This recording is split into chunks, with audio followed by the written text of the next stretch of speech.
अस्सलाम वालेकुम वरहमतुल्लाहि वबरकातुहू। देखिए माशाल्लाह आज मस्जिदुल हराम में नक़ब पर रहमत बरस रही है। तकरीबन पिछले 30 मिनट से लगातार बारिश हो रही है। माशाल्लाह अल्हम्दुलिल्लाह काफ़ी रहमत बरस रही है। देखिए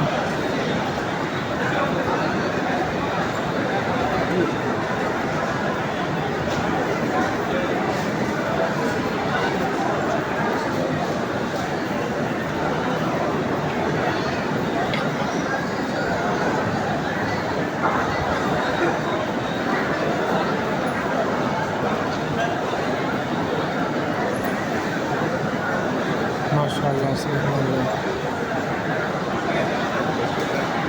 ये अभी ज़ोहर की नमाज के बाद के मनाज़िर हैं।